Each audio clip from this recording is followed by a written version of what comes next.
vamos a hablar de los resultados que obtenemos en los centros de salud. Todos esos trabajos son de primaria. Cuando utilizamos fármaco antivitamina K, Sintrón casi siempre. Y en otros años hemos ido con esos estudios explicándolo uno a uno, pero este año simplemente decir que todos lo que nos vienen a decir de media es que el control del INR en atención primaria en los pacientes anticoagulados deja bastante mucho que desear, es insuficiente. Y que la media es que aproximadamente entre el 40%, alrededor del 40-45% de los pacientes anticoagulados con síndrome están mal controlados. Tienen un INR de media, bien medido por Rosenthal o bien medido por porcentaje de pacientes en rango terapéutico, están mal controlados.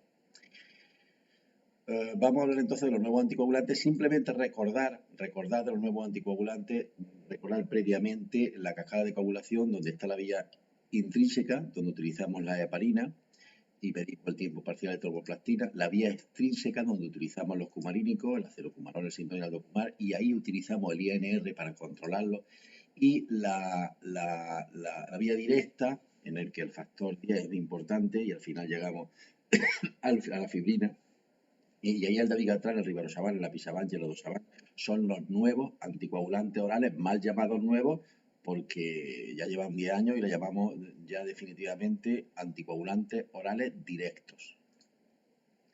Estos son los estudios pivotales, otros años hemos hecho lo mismo, hemos ido viendo uno por uno, son los estudios que permitieron que fueran aprobados por las agencias reguladoras, tanto por la FDA como por la Agencia Europea del Medicamento, y en esos estudios se midió, en el estudio 3 y se midió entonces la eficacia de esas medicaciones. Los estudios que posteriormente han ido saliendo, que son los estudios en fase 4 ya con los medicamentos comercializados, pues han venido a corroborar los estudios de eficacia y lo que han medido es la efectividad de esos fármacos. No los vamos a comentar, tardaríamos mucho tiempo. Vamos a comentar que, bueno, todos intentaban demostrar que eran por lo menos iguales que la warfarina, que eran el anticoagulante oral con la que se comparaban. El estudio Roque es el de rivaroxaban, el Listrolde, el de lapisaban y el Gay es el de Saban. No vamos a entrar en detalles, simplemente saber que existen y que serán siempre la referencia para demostrar que esos medicamentos funcionan. Lo que sí vamos a ver un poco más de detalle son los aspectos prácticos del uso de los anticoagulantes orales directos. Y lo fundamental es que son fármacos muy estables y predecibles. Al contrario que el Sintrón, que es un fármaco muchas veces impredecible y que continuamente tenemos que estar controlándolo. Por eso con el INR. Que se absorbe muy rápido, que su vida media es corta, comparado con la del Sintrón, que es muy larga, tienen un perfil farmacocinético constante y luego la variabilidad entre una persona y otra es escasa, es un día un 30%. Y luego la variabilidad intraindividual, que cambien, que se modifiquen en una persona según que tomen un producto o que tomen un alimento, un medicamento, es también corta y es solamente de un 12 o un 17%. No requieren control rutinario de la coagulación, es una ventaja fundamental. Los pacientes no tienen que estar continuamente yendo al centro de salud, o al menos mensualmente, o si lo tienen mal, semanalmente, para controlar el Sintrón. Poseen una baja interacción con fármacos y alimentos, al contrario que el Sintrón, que los vegetales de hoja verde, otros productos, otros alimentos pueden interferir, sobre todo los medicamentos, fundamentalmente los antiinflamatorios, pueden interferir mucho. Tiene una posología fija, no tenemos que estar cambiando la dosis de media de Sintrón, un cuarto, pasado mañana 3/4, el otro. Aquí la dosis suele estar estable y solamente la medición de la función renal a veces nos hace tener que modificar la dosis que estamos dando del anticoagulante. Por eso es muy importante medir la función renal en los pacientes, en todos los pacientes anticoagulados, evidentemente, y control anual, son pacientes de alto riesgo. Entonces hay que medir la función renal. Si la función renal es normal, le podemos hacer una analítica cada año. Si la función renal es entre 30 y 50, es decir, están en una fase 3A, 3B, pues 2 o 3 veces al año le tenemos que medir, tenemos que hacer una analítica. Y si están ya en una función renal fase 4, un grado 4, pues entonces cada 3 meses tenemos que controlar a esos pacientes mucho más inestables. En una cirugía programada o urgente hay que tener en cuenta también el uso de cómo manejamos estos medicamentos. tiene una vida media relativamente corta y muchas veces la simple interrupción de las dosis anteriores o retrasar la dosis puede ser suficiente. Luego veremos que hay que tener en cuenta otras consideraciones. Lo que sí está claro es que con los nuevos anticoagulantes estamos dejando de utilizar heparinas como terapia puente. Salvo que haya un riesgo trombótico muy alto, no solemos utilizar casi nunca ya las terapias puente con heparina en estos pacientes, que todavía nos vengan del dentista o de la clínica tal o de algún hospital tal, nos venga que tengamos que poner heparina. Son contados los casos. Ante una cirugía de urgencia, pues solemos hacer, pues, depende de medir, y luego lo veremos más detalle, medir el riesgo hemorrágico que tiene el paciente y el riesgo trombótico que tiene el paciente. En caso de que el riesgo hemorrágico sea muy alto, tenemos que suspender incluso esa medicación hasta incluso 5 días antes de la intervención, dependiendo del medicamento que sea. Si la hemorragia es leve, pues por retrasarlo, ya hemos dicho antes, es suficiente. Y la hemorragia es moderada, puede requerir transfusiones y, lógicamente, si hay intentar cohibir la hemorragia y ver el origen de la hemorragia. Y si es grave, ya manejamos productos hospitalarios, suelen ser pacientes que ya están en urgencias del hospital o ingresados, y ahí utilizamos el factor 7A recombinante, el FEIBA, que es el nombre comercial de un producto protrombótico, un concentrado de complejo de protonina, que es el recomendado en el Saban. Si ha tomado una sobredosis, pues un lavado gástrico, lo ha tomado hace poco tiempo, un lavado gástrico, administración de carbono activado para frenarlo, sobre todo en Debigatran y Rivaroxaban. Y solamente a día de hoy, por ahora, solamente tenemos un antídoto que existe para Debigatran, que es el Plasmin, que es un anticuerpo monoclonal, que se pone en una solución inyectable para perfusión endovenosa. Está en estudio el Andasanea alfa como antídoto para Rivaroxaban y el Apisaban. No está todavía comercializado, saldrá en los próximos años. Y hay que preguntar al paciente cuando tomó la última dosis para ver la actitud que hace. Y el carbón activado ya lo hemos comentado. Es muy importante para prevenir hemorragia en estos pacientes que tengan un buen control de tensión arterial. Y además evitar en lo posible los antiinflamatorios de cualquier tipo. Aparte de producir dispepsia y complicaciones gastrointestinales graves, sobre todo hemorragia digestiva, y incluso aunque utilicemos gastroprotectores, hay que tener mucho cuidado en estos pacientes con el uso de los antiinflamatorios. Y también con si están utilizando antiagregantes plaquetarios a la vez. Hay que controlar mucho la adherencia al tratamiento. Con el Sintrom no tiene más remedio que cada mes, al menos, hacerse un control y el enfermero les pregunta si lo están tomando correctamente, detecta cuando no se lo están tomando porque el INR baja, lógicamente, o si se lo están tomando mal o se han equivocado, puede ser uno de los motivos de que tenga un INR alto. En estos casos, los pacientes no van tanto a enfermería, no preguntan tanto y la adherencia al tratamiento es fundamental. Hemos dicho antes ya lo de los factores recombinantes, y todo esto lo podemos utilizar, pero si hay una sobredosis y no hay hemorragia, pues la actitud es esperar y ver que no hay que hacer grandes cosas. Si al paciente se le ha olvidado una dosis, pues no debe tomarse el doble. Si se le ha olvidado y toma 2 dosis al día, no se puede tomar dos pastillas juntas. Luego, lo que hacemos es que tenemos en cuenta si el anticoagulante oral directo se toma una sola vez al día o 2 veces al día.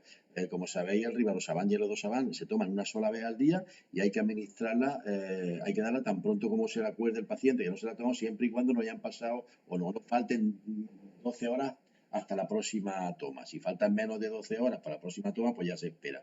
Y en el Dabigatran y Apisaban, pues lo mismo, pero en 6 horas, porque se toman cada 12 horas. Si ya faltan menos de 6 horas para cuando toca la próxima toma, pues se espera y se salta una dosis y no suele pasar nada, no hay ningún problema. Esto también, cómo cambiar a un paciente de que está tomando un Sintrom y le ponemos un nuevo anticoagulante oral, pues lo que hay que hacer, como siempre, es controlar el INR.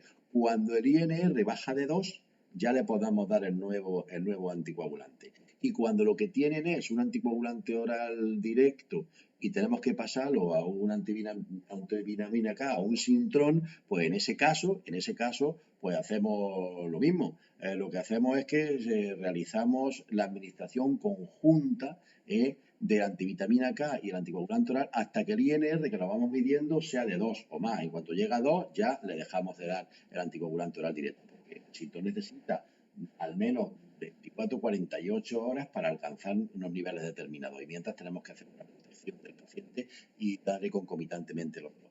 Cuando lo que está utilizando es una heparina, pues simplemente cuando le toque la siguiente heparina, ahí le damos el nuevo anticoagulante oral. No es lo más sencillo. Y en ancianos y en condiciones especiales hay que tener muy en cuenta que pueden cambiar las cosas, ¿eh? El Rivaroxaban no requiere ajuste de dosis por la edad. Se puede dar igual a la dosis que sea necesaria a cualquier edad. Hay que tener la función renal, que lo veremos después. El Dabigatran, si es la persona mayor de 80 años, simplemente por la edad se reduce la dosis de 150 a 110 miligramos. El Apisaban, si la persona es mayor de 80 años y pesa menos de 60 kilos, o la creatinina sérica es mayor de 2,5, se pone la dosis a la mitad. La normal es 5, se pone 2,5. Y el Redosaban, si la insuficiencia renal es grave o moderada y pesa menos de 60 kilos, y algunos medicamentos, que los veremos también, pues en ese caso también damos la mitad de la dosis. Hay que determinar circunstancias en que hay que dar la mitad de la dosis. La que más se tiene en cuenta es la edad y la función renal. Y hay una serie de comorbilidades en estos pacientes que pueden interferir con el tratamiento y los propios fármacos, sobre todo insuficiencia renal. Esto es lo mismo que hemos estado hablando, cómo se ajusta la dosis en esos pacientes, según con las características que hemos mencionado. ¿Cómo elegir el anticoagulante oral? Normalmente lo elige el cardiólogo, salvo raras excepciones que lo inicia el tratamiento un médico de atención primaria. Pero tenemos que priorizar si tenemos en cuenta la edad del paciente, si tiene preferencia por una toma al día, si hay una insuficiencia renal, y según eso, como veis en ese plan, elegimos uno u otro. Luego hay cardiólogos que les gustan uno más que otro y tampoco tienen mucho en cuenta ese cuadro. Lo más importante de todo es que los pacientes hay que seguirlos, no los podemos abandonar a estos pacientes y hay que vigilarlos, porque la adherencia al tratamiento es fundamental, porque si se toman más de la cuenta y se lo toman incorrectamente, pues las hemorragias van a aparecer. Y si no se lo toman, deja de tomarlo, la posibilidad de que tengan una trombosis es mucho mayor, como pasa con el Sintrón igual. Por eso hay que tener la adherencia como una de las características especiales. Para conocer a fondo las características de estos pacientes, hay un documento que ya tiene 5 años, que es el informe de posicionamiento terapéutico, que lo podéis encontrar fácilmente en internet. Ahí tenéis como la página, el PDF, y nos sirve para conocer muchos detalles y sobre todo cómo prescribirlo. ¿Cuándo tenemos que elegir el Sintrón? En pacientes que ya están en tratamiento con Sintrón y les va bien y tienen un buen control del INR, por eso los dejamos de entrada, no hay que hacer nada más. Por eso, nuevos pacientes con fibrilación auricular valvular en los que esté indicada la anticoagulación, lo que hasta ahora se está haciendo es mandar Sintrón, aunque eso está cambiando ya en los últimos años. Y debido a la pandemia se ha autorizado en que el primer medicamento que se mande en una fibrilación auricular sea un anticoagulante oral directo, incluso por el médico de familia. Los cardiólogos lo mandan directamente y ya está, y no tienen que hacer tanto pisado y tanta historia. Lo mandan directamente y le aprueban. A nosotros nos ponen muchas pegas, pero si lo hacemos correctamente no tiene problema ninguna. Evidentemente, cuando la afectación auricular es valvular o tiene una prótesis, ahí no podemos poner un nuevo anticoagulante oral. Si hay una válvula importante que esté afectada, hay una estenosis mitral importante, por ejemplo, una estenosis aórtica importante, no leve, a esos pacientes hay que ponerle siempre el Sintrón, no le podemos poner los nuevos anticoagulantes. Sin embargo, los nuevos anticoagulantes orales, los de acción directa, son de elección cuando hay una hemorragia intracraneal por delante del Sintrón o ha habido algún antecedente. Cuando ha tenido un hito isquémico que presenta criterios químicos o en imagen, es decir, cuando en el escáner hay ese punteado por microhemorragias cerebrales, ahí hay un alto riesgo de hemorragias intracraneales y ahí están por delante para poner siempre los anticoagulantes orales directos. Y lo más frecuente en nosotros, pacientes que están en tratamiento con un Sintrón y que tienen episodios tromboembólicos graves, a eso hay que cambiarle a un anticoagulante oral directo, o los que tienen mal control en atención primaria, pues nosotros directamente también se lo podemos poner, lo que viene al final, o bien cuando no pueden hacerse, se desplaza, porque son incapacitados, por eso se desplaza el enfermero y ya está. ¿Cuándo están contraindicados? Todos los anticoagulantes orales, tanto el Sintrón como los anticoagulantes orales directos. Pues en pacientes que no quieran colaborar, que no tengan que tengan un deterioro cognitivo y no tengan un cuidador que los supervise, alcohólicos con trastornos psiquiátricos que no estén supervisados, pacientes que se caigan mucho, que tengan muchas caídas, porque el riesgo de hemorragia grave en esas caídas es muy importante. En el embarazo, lógicamente, solamente se puede poner heparina. De bajo peso molecular, cuando hay una hemorragia, tampoco lo podemos poner, lógico. En intervenciones quirúrgicas que han sido muy recientes o que están previstas en el sistema nervioso central, cuando la hipertensión no la tenemos bien controlada o es importante, enfermedades hepáticas o renales graves, porque el sermazo va a ser, o cuando hay alteraciones de la hemostasia. ¿Cuáles son las condiciones para prescribir los nuevos anticoagulantes orales? Pues estas que venimos aquí, que pedimos, hemos dicho desde el principio, fibrilación auricular no valvular con indicación de tratamiento anticoagulante. No valvular, es muy importante. Ausencia de contraindicaciones generales de anticoagulación, que es la diapositiva que hemos visto hace un momento. Presencia de al menos una de las siguientes situaciones clínicas descritas. Es decir, que tenemos que hacer en un chat box y ver que nos da 2 o más para poner anticoagulación. Capacidad de que el paciente entienda. El paciente tiene que entender, si es un incapacitado y está bien supervisado, tiene alguna, también se le puede poner, pero tiene que entender bien su medicación y que tenga un buen cumplimiento. Son lo que siempre nos piden. Ya sabéis que entramos en el Diraya en el botón rojo y en portal de farmacia podemos descargarnos el modelo de informe de nuevos anticoagulantes siguiendo esas flechas que he puesto ahí. Y tenemos que corregirlo correctamente poniéndolo donde yo pongo esas flechas. El mejor resumen para entender a quién, cómo, cuándo y qué dosis le tenemos que poner a un paciente que le vamos a poner un anticoagulante oral directo es la propia ficha técnica, que nos va diciendo todos los pasos que tenemos que hacer y todas las... Al final nos dice la función renal como tiene que ser, que cumpla las condiciones y tenemos incluso puestos para señalar el que vamos a mandar. Le ponemos nuestro sello, lo mandamos y no suelen estar poniendo muchos problemas recientemente con el visado, aunque si no se hace correctamente sí que los pone. Y ya pasamos a la siguiente, pasaremos después.